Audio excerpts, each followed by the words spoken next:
Hello friends, Vishnu Shalini latest review. ശിവന്റെ വണ്ടി തെറ്റി ആക്സിഡൻ്റായ ആ അമ്മയെ ഹോസ്പിറ്റലിൽ എത്തിച്ചിരിക്കുകയാണ്. ആ അമ്മയ്ക്ക് പോലും അറിയാത്ത കുറച്ച് ഗുണ്ടകൾ ശിവനെ വളഞ്ഞിരിക്കുക. ശിവന്റെ കയ്യിൽ നിന്ന് എങ്ങനെയെങ്കിലും കുറച്ച് പൈസ തട്ടിയെടുക്കണം. അവന്മാർ ശിവനോട് പറയാം, ഒന്നും പറഞ്ഞില്ലല്ലോ, എനിക്ക് പറയാനുള്ളത് ഞാൻ പറഞ്ഞു കഴിഞ്ഞല്ലോ ചേട്ടന്മാരെ, ഇനി നിങ്ങൾക്ക് എന്താ പറയാനുള്ളതെന്ന് വെച്ചാൽ പറഞ്ഞു. ആ കിടക്കുന്ന അമ്മയെ രാവണൻകോട്ടയിലെ രാജീവന്റെ മുത്തശ്ശിയാ. അവനീ സംഭവമൊന്നും അറിഞ്ഞിട്ടില്ല. എന്താ ഞങ്ങൾ അറിയിക്കണോ? മരട് വെടിക്കെട്ട് കണ്ട് വളർന്നവനായി ശിവൻ ഈ മത്താപ്പൊക്കെ കാണിച്ച് എന്നെ പേടിപ്പിക്കല്ലേ ചേട്ടന്മാരെ. ഒരു മാന്യമായ ഭാഷയിലാണ് ഞാൻ നിങ്ങളോട് സംസാരിക്കുന്നത്. ഞാൻ പിന്നെ അടങ്ങി നിൽക്കുന്നത് എന്താണോ, ഇതൊരു ഹോസ്പിറ്റലായിട്ടാ, അതുകൊണ്ടാണ് ഞാൻ അടങ്ങി നിൽക്കുന്നത്. അല്ലെങ്കിൽ നീ എന്ത് ചെയ്യൂടാ, അവൻ അടി എരന്ന് മേടിക്കാൻ റെഡിയായി നിൽക്കുക. അതിനെന്താ ഇപ്പം പറയാമല്ലോ എന്നും പറഞ്ഞ് ശിവൻ അങ്ങോട്ട് മാറി നിന്ന് ശാലിനിയെ വിളിച്ചിട്ട് ഉണ്ടായ സംഭവങ്ങളൊക്കെ പറയുന്നുണ്ട്. ആക്സിഡൻറ്റ് പറ്റിയ അമ്മ എങ്ങനെയുണ്ട്? വലിയ കുഴപ്പമൊന്നുമില്ല ശാലിനി, പക്ഷെ കുഞ്ഞുങ്ങൾക്ക് എക്സാം എഴുതാൻ പറ്റിയില്ല, അങ്ങനെ ഒരു കാര്യം ഉണ്ടായുള്ളൂ. പക്ഷേ ഇവിടെ രംഗം കുറച്ച് പെസകാണ്. ആ ആക്സിഡൻറ്റ് പറ്റിയ അമ്മയുടെ ആൾക്കാരാണെന്ന് തോന്നുന്നു. അവർ വലിയ ബഹളം ഉണ്ടാക്കിക്കൊണ്ടിരിക്കുക എൻ്റെ അടുത്ത്. അതിനെന്താ ഞാൻ അങ്ങോട്ട് വരാം എന്നിങ്ങനെ ശാലിനിയും പറയുവാണ്. അടി വാങ്ങിക്കാൻ നിൽക്കുന്നവൻ ശിവനോട് പറയാം, നീ എന്താടാ പറഞ്ഞത്? ഇതൊരു ഹോസ്പിറ്റൽ ആയതുകൊണ്ട് നീ അടങ്ങി നിൽക്കുവെന്ന്, അല്ലെങ്കിൽ നീ ഞങ്ങളെ പിടിച്ച് മൂക്കി കയറ്റുവാടാ എന്നും പറഞ്ഞ് ശിവനെ പിടിച്ചവനിങ്ങനെ ഒറ്റ തള്ളു. ശിവൻ വളരെ മാന്യമായി പറയുന്നു, ചേട്ടാ വേണ്ട, വളരെ സീനുണ്ടാക്കല്ലേ.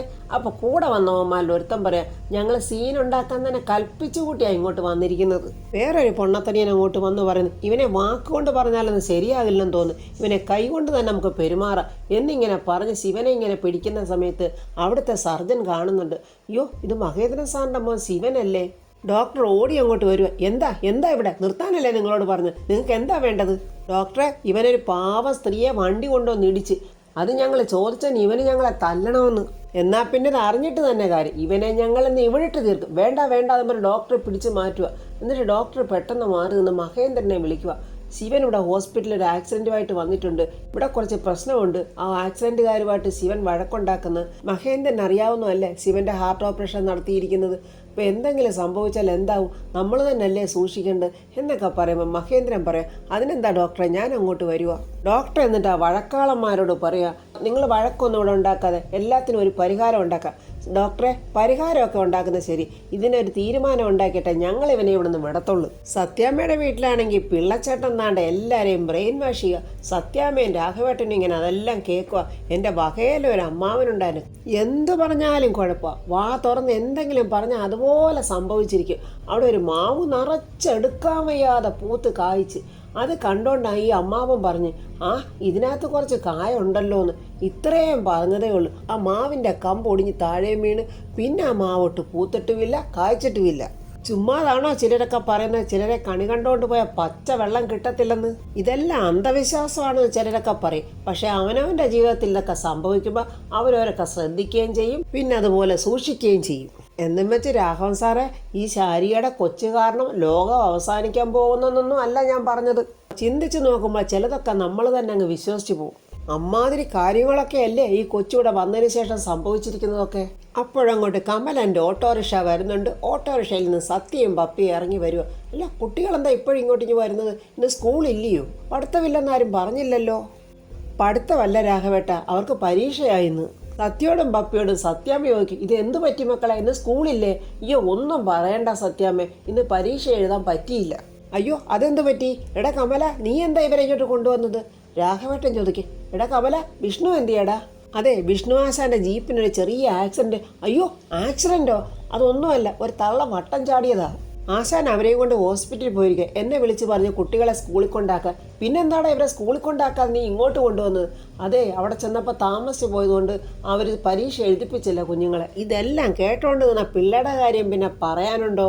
പിള്ള പറയാം, അപ്പോൾ വണ്ടി ആക്സിഡൻറ്റുമായി കുഞ്ഞുങ്ങളെ ഒട്ട് പരീക്ഷ എഴുതിപ്പിച്ചതുമില്ല. പൊന്നിയുടെ കയ്യിൽ കുഞ്ഞിനെ കണ്ടുകൊണ്ട് സത്യയും പപ്പിയും കുഞ്ഞാവേന്ന് പറഞ്ഞ് ഓടിച്ചല്ലോ. ചേച്ചിമാർ വന്ന് കേട്ടോ, പിള്ളയ്ക്ക് വീണ്ടും അടങ്ങിയിരിക്കാൻ പറ്റില്ല.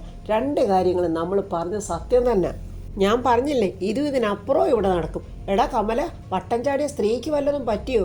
ഒന്നും അറിഞ്ഞില്ല സത്യാമ്മേ. എന്തെങ്കിലും ആവശ്യമുണ്ടെങ്കിൽ ആശാൻ എന്നെ വിളിക്കും, അല്ല ഞാൻ അങ്ങോട്ട് പോവുകയും ചെയ്യാമല്ലോ.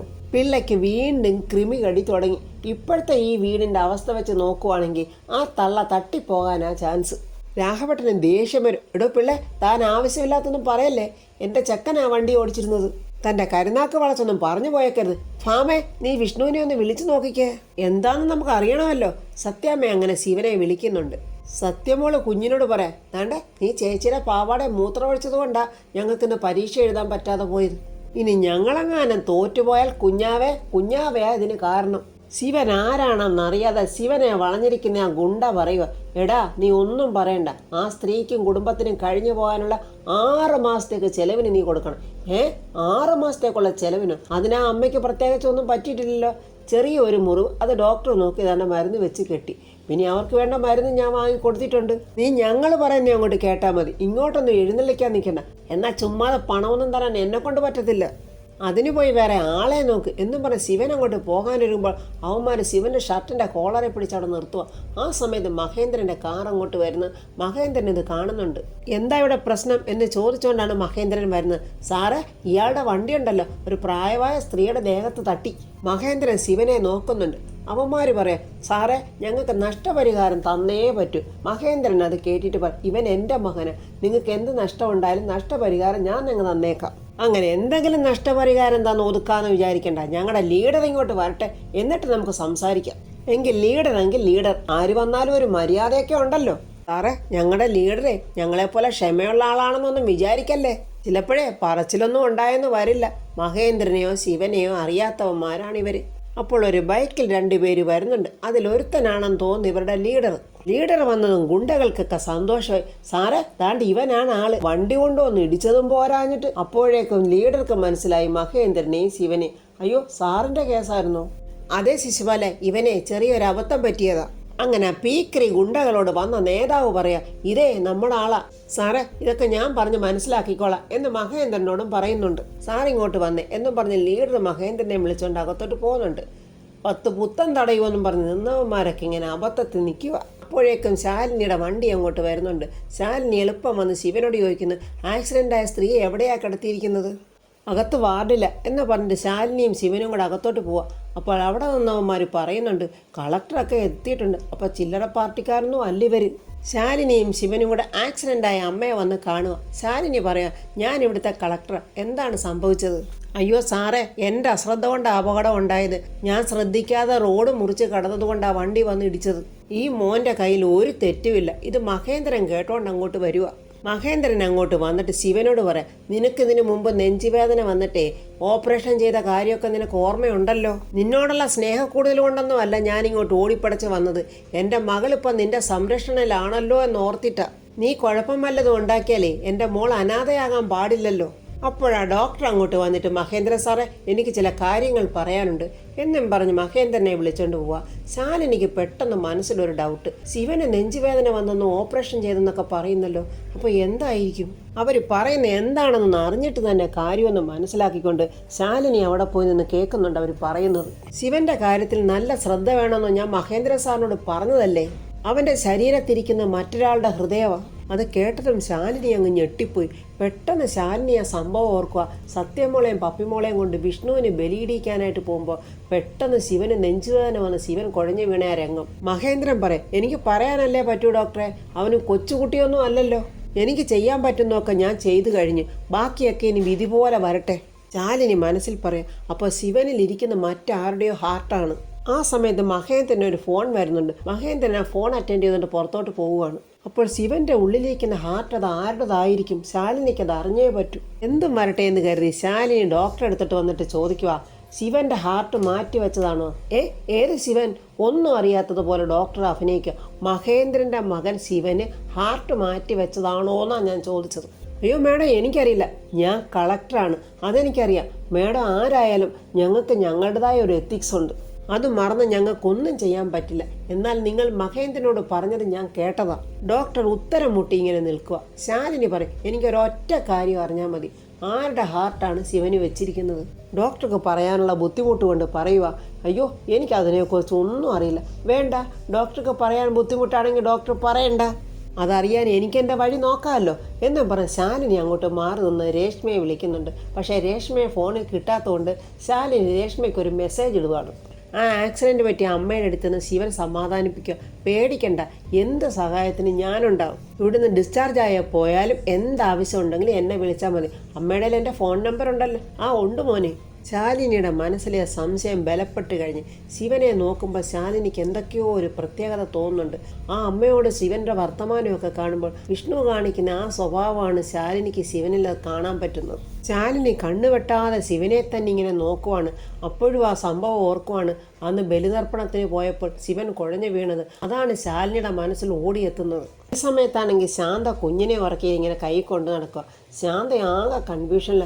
ദൈവമേ, ഭർത്താവ് പറയുന്ന കേൾക്കണോ? ഈ പിഞ്ചു കുഞ്ഞിൻ്റെ മുഖം നോക്കിയിട്ട് എനിക്ക് അതിനൊന്നും പറ്റുന്നില്ലല്ലോ. രാജേന്ദ്രനാണ് ഈ പുറകുവശത്തെ വാതിലിൽ വന്നതെന്നുകൊണ്ട് ശാന്തയെ ഫോൺ ചെയ്ത് വിളിക്കുന്നുണ്ട്. ശാന്തയാണെങ്കിൽ ആകെ വിഷമത്തില. ദൈവമേ, ഈ കുഞ്ഞിനെ കണ്ടില്ലെങ്കിൽ എല്ലാവരും എൻ്റെ നേർക്ക് വരില്ലേ? നിങ്ങൾ എന്തിനാ എന്നെ ഇങ്ങനെ കിടന്ന് എപ്പോഴും ഫോണിൽ വിളിക്കുന്നത്? ഞാൻ ഈ വീടിൻ്റെ പുറകിലെ പടിപ്പുരയുടെ അടുത്ത് നിൽക്കുക. നിങ്ങൾ എന്തിനാ ഇപ്പോഴേ വന്ന? ഞാനാണെങ്കിൽ കുഞ്ഞിനെ അങ്ങോട്ട് കുളിപ്പിച്ചതേ ഉള്ളൂ. കുളിപ്പിക്കുന്നതോ കുളിപ്പിക്കാതിരിക്കുന്നതോ ഒക്കെ നിൻ്റെ ഇഷ്ടം. എനിക്കാണെങ്കിൽ ഇന്ന് ആ കൊച്ചിനെ കൊടുത്തേ പറ്റൂ. എനിക്ക് കുഞ്ഞിനെ കൊണ്ടുതരാൻ പറ്റുമെന്ന് തോന്നുന്നില്ല. ദാണ്ട ശാന്തേ, നീ വേണ്ടാതീനം പറയരുത്. ഞാൻ ചത്തു മലച്ച് കിടക്കുന്ന നിനക്ക് കാണണം. എന്നെ വെള്ള പുതപ്പിച്ച് കിടക്കുന്ന കാണാനല്ലേ നീ കാത്തിരിക്കുന്നത്? നിന്റെ മനസ്സിലിരിപ്പ് എനിക്ക് നന്നായിട്ട് അറിയാടി. എന്തിനാ നിങ്ങൾ ഇങ്ങനെയൊക്കെ പറയുന്നത്? ഞാൻ കുഞ്ഞിനെ ഒന്ന് ഉറക്കട്ടെ. നിങ്ങൾ എപ്പോഴും എന്നെ ഇങ്ങനെ കിടന്ന് വിളിക്കല്ലേ. കുറുക്ക് പോലും കഴിച്ചിട്ടില്ല കുഞ്ഞ്. ആ കുഞ്ഞിനെ ഞാൻ പിന്നെ എങ്ങനെയാണ് നിങ്ങളുടെ കയ്യിലോട്ട് കൊണ്ടുവന്ന് തരുന്നത്? കുഞ്ഞ് ഉറക്കമുണരുമ്പോൾ അതിന് വിശക്കില്ലേ? എങ്ങനെയാണ് ഈ കുഞ്ഞിനെ താഴോട്ട് കൊണ്ടുവന്ന് തരുന്നത്? ആരെങ്കിലും കണ്ടാൽ അതോടെ തീർന്നില്ലേ? എടി, നീ വലിയ വർത്തമാനമൊന്നും പറയാതെ കൊച്ചിനെ ഇങ്ങോട്ട് കൊണ്ടുപോടി. എടി, നിന്നോട് കൊണ്ടുവരാനല്ലേടി പറഞ്ഞത്? ശരി, ഞാനിപ്പോൾ കൊണ്ടുവരാം. എന്നോട് ക്ഷമിക്കണേ പൊന്നുമോളെ, എൻ്റെ നിവർത്തികേട് കൊണ്ട എന്നും പറഞ്ഞ് ശാരിയുടെ കുഞ്ഞിന് മുത്തമൊക്കെ കൊടുക്കുവാണ്. അങ്ങനെ എല്ലാവരുടെയും കണ്ണ് വെട്ടിച്ച് ശാന്ത താണ്ട കുഞ്ഞുമായിട്ട് അങ്ങോട്ട് വരുക. അപ്പോൾ രാജേന്ദ്രൻ അവിടെ വന്നുകൊണ്ട് ശാന്തേ, ഞാൻ ഇവിടെ എന്നിങ്ങനെ കൈ കാണിക്കുക. അങ്ങനെ ശാന്ത താണ്ട കുഞ്ഞിനെ അങ്ങോട്ട് കൊടുക്കാനായിട്ട് വെളിയിലോട്ട് ഇറങ്ങുകയും ശാലിനിയുടെ കാർ അങ്ങോട്ട് വരിക. കാറിൽ നിന്ന് ശാലിനി ചിരിച്ചുകൊണ്ട് വാവേന്നും പറഞ്ഞാണ് വരുന്നത്. പ്ലാൻ എല്ലാം പൊളിഞ്ഞല്ലോ എന്ന് പറഞ്ഞ് ശാന്ത ഇങ്ങനെ വിയർത്ത് നിൽക്കുക. അതുപോലെ രാജേന്ദ്രനോട് ഒളിച്ചു നിൽക്കുക. എനിക്കാണെങ്കിൽ ഇപ്പോൾ ഈ പൊന്നുമോളെ കാണാതെ അവിടെ ഇരിക്കാൻ പറ്റാത്ത അവസ്ഥയായിപ്പോയി. ഇവിടെ കളിയും ചിരിയൊക്കെ എൻ്റെ മനസ്സിലാണ്. ഇവളിപ്പോൾ എൻ്റെ ചേച്ചിയുടെ മോളല്ല, എൻ്റെ മോള് തന്നെയാണ്. ശാന്ത ഇങ്ങനെ വിളറി വെളുത്ത് നിൽക്കുവാണെങ്കിൽ എന്തെങ്കിലും പറയണ്ടേ ശാലിനിയോട്? അല്ലെങ്കിലും അങ്ങനെയാ കുഞ്ഞെ. തള്ളമാരെക്കാളും കൂടുതൽ ഇഷ്ടം കുഞ്ഞുങ്ങൾക്ക് കുഞ്ഞമ്മമാരെയാ. ഇവളുടെ അമ്മയ്ക്ക് ഇവളെ ഒന്ന് കാണണമെന്ന് പറഞ്ഞിരിക്കുക. അതുകൊണ്ട് ഞാനൊന്ന് കാണിച്ചിട്ട് വരട്ടെ. എടാ വാവേ, അമ്മയെ കാണുന്നൊക്കെ കൊള്ളാം. പോരുമ്പോൾ എന്നോടൊപ്പം ഇനി പോന്നേക്കണം. എൻ്റെ മോളെ, നീ ഇല്ലെങ്കിൽ ഇപ്പോൾ കുഞ്ഞമ്മയ്ക്ക് ഉറക്കം വരുത്തില്ല എന്നൊക്കെ പറഞ്ഞ് ശാലിനി കുഞ്ഞിനെ ഇങ്ങനെ ലാളിക്കുക. ശാന്തയാണെങ്കിൽ രണ്ടും കെട്ട അവസ്ഥയിൽ ഇങ്ങനെ നിൽക്കുക. അതുപോലെ രാജേന്ദ്രനും ഇങ്ങനെ നിൽക്കുക. പരസ്പരം അങ്ങോട്ടും ഇങ്ങോട്ടും നോക്കുന്നുണ്ട്. പക്ഷേ ഇതൊന്നും ശാലിനി കാണുന്നുമില്ല, അറിയുന്നതുമില്ല. ഇനി ഇവിടെ നിന്നാൽ രക്ഷയില്ല. ശാലിനിയുടെ കണ്ണിപ്പെട്ട എന്നേക്കുമായി ജയിലഴിക്കുള്ളിലാവുമെന്ന് രാജേന്ദ്രന് മനസ്സിലായി. രാജേന്ദ്രൻ അവിടെ നിന്ന് അങ്ങ് പോയി. അപ്പോൾ ഫ്രണ്ട്സ്, രാജേന്ദ്രൻ്റെയും ശാന്തയുടെയും കള്ളക്കളികളൊന്നും അവിടെ നടന്നില്ല. ഗതികേട് കൊണ്ടാണെങ്കിലും ശാന്തയെ കാണിച്ചത് തെറ്റ് തന്നെയാണ്. മഹാകള്ളനാണ് സ്വന്തം ഭർത്താവെന്ന് അറിഞ്ഞുകൊണ്ടും അവൻ പറഞ്ഞ കള്ളം വിശ്വസിച്ച് ആ കുഞ്ഞിനെ എടുത്ത് കൊടുക്കാൻ ശാന്ത കാണിച്ചത് മഹാപാവം തന്നെയാണ്. എന്തായാലും ആ കുഞ്ഞിൻ്റെ ആയുസ്സും ആരോഗ്യം കൊണ്ട് ശാലിനിക്ക് ആ സമയത്ത് വരാൻ തോന്നിയതും ആ കുഞ്ഞിനെ രക്ഷിക്കാൻ സാധിച്ചതും വലിയ ഭാഗ്യം തന്നെ. ഇനി ശിവന്റെ ഉള്ളിലിരിക്കുന്ന ഹൃദയം വിഷ്ണുവിൻ്റെ തന്നെ ആണോ എന്നുള്ള സംശയം ശാലിനിക്ക് ഇരിക്കുന്നതുകൊണ്ട് എത്രയും പെട്ടെന്ന് തന്നെ ശാലിനി ആ സത്യം കണ്ടെത്തും. പിന്നെ ശിവനോട് ശാലിനിക്കുണ്ടാകുന്ന സ്നേഹം ഏത് തരത്തിലായിരിക്കും എന്നൊന്നും നമുക്ക് പറയാൻ പറ്റില്ല. അതിനെക്കുറിച്ച് കൂടുതലറിയാൻ നമുക്ക് നാളത്തെ റിവ്യൂ കാണാം. എൻ്റെ ഈ റിവ്യൂ ഇഷ്ടപ്പെട്ട ലൈക്കും കമൻസും സബ്സ്ക്രൈബ് ചെയ്യാത്തവർ സബ്സ്ക്രൈബ് ചെയ്യണേ.